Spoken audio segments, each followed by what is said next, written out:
ग्राम गीता में कहते हैं की राजे किती आले गेले, सत्तेचे दरबार उजाडले, कायदे त्यांचे नष्ट झाले, परी राज्य चाले संतांचे। लेकिन सोच के देखिए, आप कंधार से लेकर ब्रह्मदेश तक थे, लेकिन हमारे इन्हीं चुप्पियों ने और हमारी अपनी अपनी रियासतों ने, अपने अपने राजाओं के प्रति इन्हीं निष्ठाओं ने इस देश के टुकड़े करा दिए हैं और हम चुप बैठे रहते हैं। पर आज हम अपने पूर्वजों को कोसते रहते हैं कि उनके रहते हुए देश का बंटवारा कैसे हुआ, वो कैसे बढ़ गया। आज भी तो हमारे रहते हुए वही हो रहा है ना।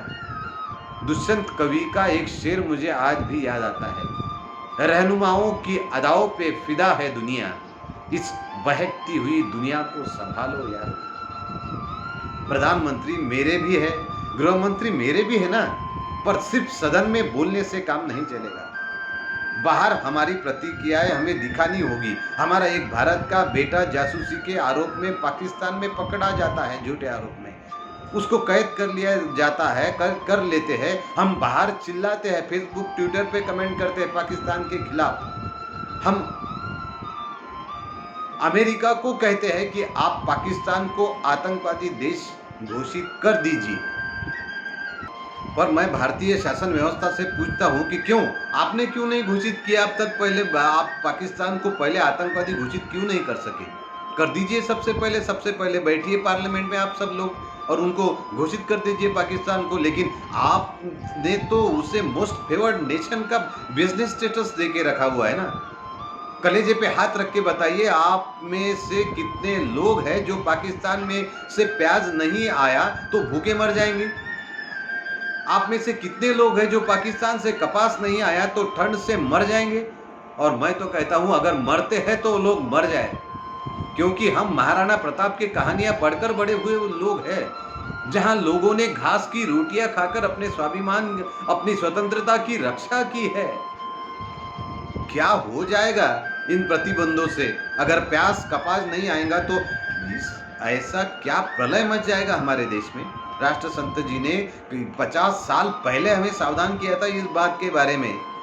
सब माल विदेशी भरो, मांगो उन्हीं को यंत्र भी, आदर्श उन्हीं के लो सदा, सलाह लो उनकी सभी, आजाद कहने की आएगी शर्म भी कुछ साल में। है भारतवासियों सोच लो, फंसना नहीं इनके जाल में, राष्ट्र संत जी कहते हैं लड़की बरका ग्रंथ में। हमारे भारत के दिवंगत राष्ट्रपति डॉक्टर एपीजे अब्दुल कलाम साहब ने तय किया कि भारत की अस्मिता का प्रतीक एक बार परमाणु विस्फोट करके देखा जाए। पोखरण में परमाणु विस्फोट हुआ तो पूरे दुनिया ने हम पे प्रतिबंध लगा दिए थे, इसी अमेरिका ने हम पे प्रतिबंध लगाए थे। राष्ट्रवाद के प्रबल समर्थक देश के तत्कालीन प्रधानमंत्री थे स्वर्गीय अटल बिहारी जी वाजपेयी। उस समय उन्होंने सदन के अंदर कहा था कि हम भूखे रह लेंगे, लेकिन हम अपने आत्मसम्मान से समझौता नहीं करेंगे, डरेंगे नहीं किसी से। क्या हो गया हमारा? लगा दिए क्या अमेरिका ने प्रतिबंध हम पे? उसके बाद हाथ जोड़कर इसी भारत के दरवाजे पर आना पड़ा था अमेरिका को अपना माल बेचने के लिए। 125 करोड़ लोग हैं हम, पूरी दुनिया का फैसला हम लोग कर सकते हैं भारतवासी। इनके बाजार बंद हो सकते हैं सिर्फ हमारे कारण, सिर्फ हमारे कारण। उनकी दुकानें बंद हो सकती है हमारे कारण। इसलिए तय करिए कि इन प्रतिबंधों से डरना नहीं है आज, इनके गीदड़ भपकियों से हमें आज डरना नहीं है। ये 200 साल 400 साल पहले आजादी लिए हुए ढूंढे हुए देश अपनी थोड़े से भौतिक बल पर इस देश की आध्यात्मिक चेतना और इस देश की शक्ति को आंख दिखाते हैं और ललकारते हैं। हम उन विवेकानंद जी के वंशज हैं जिन्होंने उस पराधीनता के समय पर भी शिकागो में जाकर दुनिया को दुनिया के सभी धर्मों को बताया था कि हम लेडीज एंड जेंटलमैन वाले नहीं हैं, भाई और बहनों वाले देश है। अयम निजः परो वेति गणना लघु चेतसाम, उदार चरितानाम